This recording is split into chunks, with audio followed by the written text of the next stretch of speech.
waxaana wanaagsan dhammaan akhyaartana daawanaysa ay kusoo dhowaada markale iyo barnaamijkeeni falaqaynta siyaasadda caalamka qodobadan kusoo qaadanayna waxaa ka mid a midowda afrika iyo xukuumadda etoobiya oo labaduba u hanjabay ciidanka eritrea ee jooga gobolka tigree inay ka baxaan iyo etoobiya oo ku baaqday dagaal ka dhana qolyahan diidan inuu heshiiska nabaddu hirgalo iyo dhinaca kale jaaniska uu maraykanku ku raadinaya eritrea inuu ku weeraro ama uu TPLF iyo xukuumadda abi iyo midowda afrika oo wada socdaa ay bilaabaan dagaal ka dhana eritrea oo hadda markaasi jaaniskaasi u yaalo maraykanka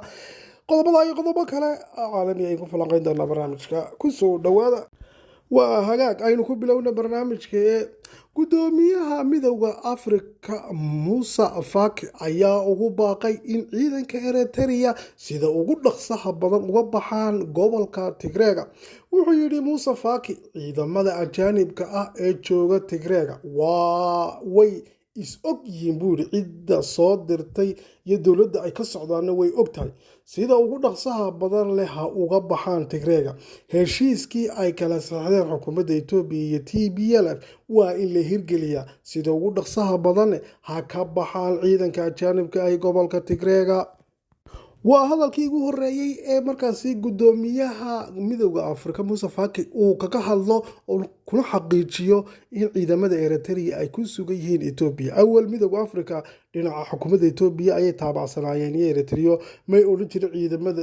moogta eritreanka waxay joogaan gobolka tigreega laakiin hadda si cad ayuu markaasi u sheegay gudoomiyaha midowda afrika in markaasi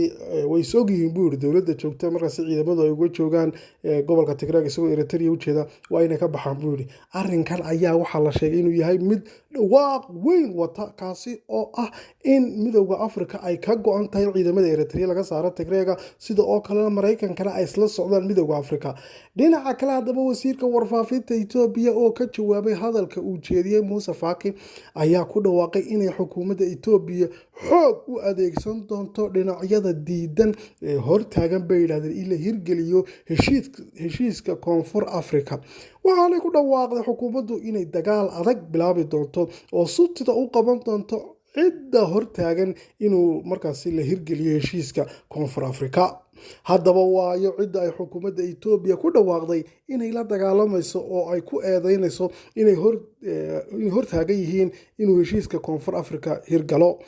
falanqeeyaasha qaar waxa ay sheegayaan inay xukuumadda etoobiya u jawaabaysay hadalkii ay shalay soo saareen madaxda TPLF ee gatajo reedha iyo janaasadkan kaasoo madaxda TPLF ku sheegeen inaanay 4 taangi iyo artillery aanay sugi karinba gebi ahaanba ammaanka tigreega sidaa darteed ay diyaar u yihiin inay hubka soo xareeyaan inkasta oo 10 maalmood oo keliya u harsan yihiin waqtigii lagu heshiiyey sidaa darteed kolley waqti dheeraadana loo baahan karo haddii loo baahdo bay yidhaahdeen waxaanay sidoo kale baaq u direen ra-iisul wasaare abiy axmed oo ay ugu baaqeen inuu abi sida ugu dhaqsaha badan leh uga saaro ciidamada eritrea oo ay TPLF ku eedeysay inay burburinayaan heshiiska oo ay wadaan dagaalo xoogan iyo abaabulka jabhadda hubaysan ee tigreega ah ee TPDM kuwaasoo xitaa u hanjabay TPLF haddii ay 7 maalmood hubka kusoo dhigi waayaan inay xoog hubka kaga soo qaadi doonaan oo la dagaalami doonaan haddaba xukuumadda abiy oo walaac weyn ka haysto siday eritrea uga saari lahayd dhulka tigreega taasina axmaarada iyo eritrea oo midaysan ay diidan yihiin inay ka baxaan markaasi dhulka tigreega oo dagaal ka xigaan ayaa gacan haadinta TPLF aada ugu farxay waxaanay hadda keentay inay xukuumadda etoobiya ku hanjabto inay la dagaalamayso oo cagta marin doonto ciddii heshiiska nabadda diidan ee hor istaagtaa sidoo kale hadalka midowda afrika ee ay ugu baaqeen inay eritrea ka baxdo dhulka tigreega ayaa la sheegay markaasi in xukuumadda etoobiya dhiirigelinayso waa markii ugu horeysay ee markaa midowda afrika sheegaan oo ay qiraan de in ciidamada eritrean joogaan haddaba tani waxa ay caddaynaysaabaa la yidhi in midowda afrika iyo etoobiya ay isku xidhan yihiin hadda oo hoosta iska fahansan yihiin oo isku mowqif yihiin sidoo kalena tigreeguna ay muujiyeen inay abi taageersan yihiin haddaba haddii Eritrea ka dhiga adagto oo diido inay ka baxdo dhulka Tigreega, tani waxay keenaysaa in midowda Afrika iyo Ethiopia oo wada socda la dagaalamaan Eritrea. taasina waa jaaniska uu Maraykanku la maagan yahay inuu ka helo xukuumadda Eritrea, waana halka uu Maraykanku iyo xulafadiisu kaga soo geli doonaan markaasi dagaalka. sidoo kale TPLFna ay ka heli doonto jaanis ay kaga garab dagaalanto oo dib ugu saaxiibaan ra'iisul wasaare Abiy, oo marka ay xulafo noqdaan oo ay la wada dagaalamaan marka kooxaha diidan nabadda ee marka Eritrea iyo axmaarada ciidamada markaasi axmaarada iyaguna marka Eritrea ay gaashaan buur yihiin.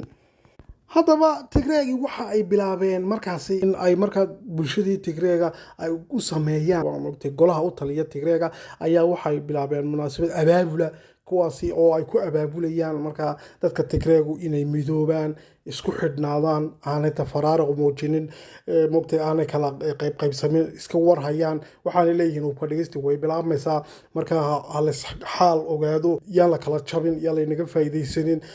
ololo noocaasay wadaan markaa. waa ciyaarihiina maanta ciyaar la yaab la ayaa dhacday. waxaa la wada ciyaaray ciyaartii qarniga horta looga karayo uu abid markaasi dhacda, waa Sacuudi Arabiya iyo Argentina. waxaana dhacday arrin aan la filaynin. Sacuudiga weligiiba waxaa lagu yaqaanaa baa layidhi 8 iyo 6 iyo ay qaramada u xidhaan, laakiinse hadda waa gugi carabta layidhi u da-ayay xagga wanaag marka la eego. isbedelo badan bay carabtii samaynayaan. waa markii ugu horeysay abid Argentina oo Messi u ciyaaraya laacibkii weynaa adduunka oo Di Maria joogo ayaa 2 loo xiray, oo markaasi 2 gool iyo 1 Sacuudi ku garaacay Argentina. taasi ayaa hadda u noqotay guul weyn oo dhammaan wadamada carabta oo dhan iyo xitaa wadamada islaamka oo dhan dabaaldeg weyn baa ka socda. waxaana la sheegay in ay dhinaca kale ficil baa jiray Qatar ma diiday waxyaabihii dhaqan xumada ahaa iyo aan dhaqanka islaamka waafaqsanayn. reer galbeedka ma isqabteen, yacni ciyaartii waa tii laga badiyey Qatar, ma garanaysa Ecuador ka badisay 2 gool kaga badisay Iirka. marka waxaa jirtay social media dacaayado badan oo la soo geliyay iyagoo waxba isla hayn oo ciyaar garanay ayay miyay Messi soo iibsadaan maxay waxaa jiray beejaj badan oo dacaayada faafinaya lagu caayay Qatar iyo dhaqanka ay diiday islaam, dhaqankan wanaag qaadatay iyo waxaas oo dhan. xitaa islaamka iyo waxaa lagu dhaleecay waxyaabaha xun lagu caayay. haddaba dhabarkay ka jabisay wixii faanka iyo baabacdii wadeen nimankaasi ay Qatar isku kacsanaayeen. Sacuudigu markuu 2 gool iyo 1 Argentina ka badiyey shab waa la aamusiyey. waxaana hadda socota fantasiyo weyn oo markaasi ay dhigayaan dhinaca kale. wadamada islaamka oo dhan ayaa hadda guushaasi u dabaaldegaya. waxaanay noqotay markaasi lama filaan. gool bay ku horeeyeen nimanka Argentiniyiintu, weliba rikoodho loo qabtay ahaa. waxaana isla Argentina 5 iyo 6 iyo waxbay u xidhaysaa Sacuudiga, laakiinse haafkii dambe ayaa 2 gool laga daba keenayo, markaas weliba subtida loo qabtay oo waxay noqdeen niyad jabkii ugu weynaa. Messi baa ku dhex ooyay bay layidhi garoonka, oohinta ka dhacaysay iyo cabaadka ka dhacayay. laacibkii weynaa adduunka oo lagu yaqaanay in marka had iyo jeer ninka kan weeyaan baa layidhi xagga xagga waxyaabaha dhaqanka islaamka iyo waxyaabaha aad buu ugu neceb yahay la yidhahdo. Cristiano ka dhow baa la yidhahdaa xagga sadaqada aad ugu fiican, oo wadamada Suuriya iyo wadamada islaamka aad u jecel baa la yidhahdaa u caawiya. sanad walba malaayiin dollar buu ku caawiyaa Cristiano Ronaldo. Messi laakiinse isagoo markiisa hore carabta iyo waxaa nacab iyo aad iskaga weynaysiiya ayaa sutida loo qabtay, waa lagu dhex garaacay